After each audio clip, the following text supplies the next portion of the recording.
Karibu mtazamaji wa Gavoo Media. Ifuatayo ni G-News inasomwa kwako na Neville Ashley, nikikuletea habari za kitaifa, kimataifa na michezo.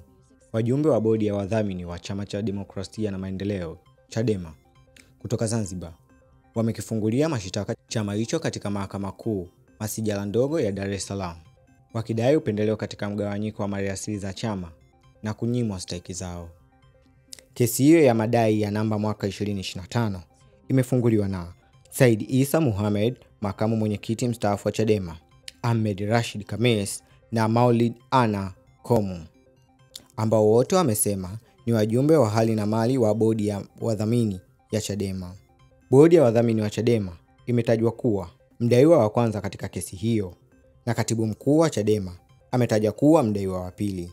Wadau wanalalamika kutokuwa na usawa katika mgawanyo wa rasilimali pamoja na kukiukwa kwa haki zao za katiba ndani ya chama hicho.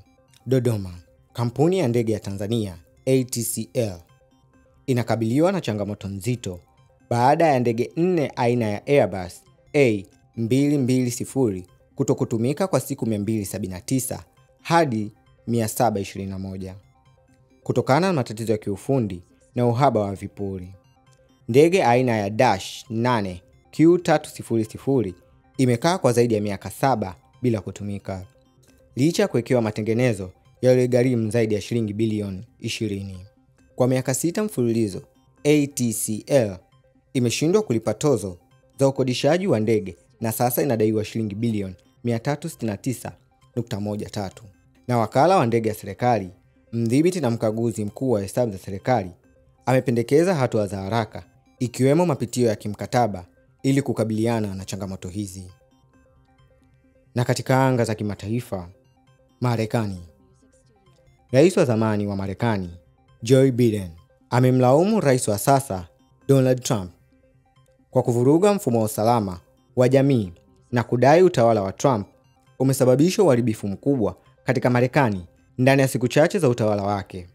Biden ameeleza kwamba ni jambo la kustusha kwa matukio kama hayo kutokea ndani ya nchi ya Marekani, na ameutuhumu utawala wa Trump kwa kuvuruga mfumo wa hifadhi ya jamii, akionya kuwa huenda kutatokea na mgawanyiko mkubwa katika taifa hilo.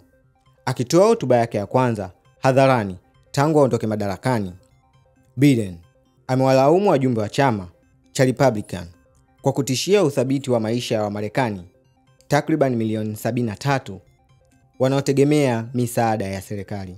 Wakati huo, utawala wa Trump unapanga kusitisha ufadhili kwa mashirika mengi zaidi ya Umoja wa Mataifa, hatua inayozua mjadala mpana katika uchumi na diplomasia ya kimataifa.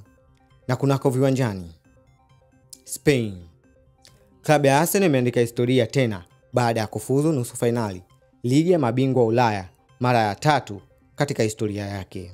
Hii ni baada ya kuifunga Real Madrid mabao ya 2-1 katika mechi ya marudiano iliyochezwa kwenye uwanja wa Santiago Bernabeu na kumaliza jumla ya mabao 5-1. Bukayo Saka na Gabriel Martinelli waliifunga Arsenal, wakati Vinicius Junior akiipatia Real Madrid bao la kufutia machozi. Ushindi huo unaendeleza rekodi nzuri ya vijana wa Mikel Arteta msimu huu, na sasa watakutana na Paris Saint-Germain kwenye hatua ya nusu finali. Arsenal ilifikia nusu finali kwa mara ya kwanza mwaka 2006 na kurudia mwaka 2009, na mwaka huu 2025 The Genius wanarejea na matumaini ya kutinga finali na kutoa taji lao la kwanza la UEFA Champions League.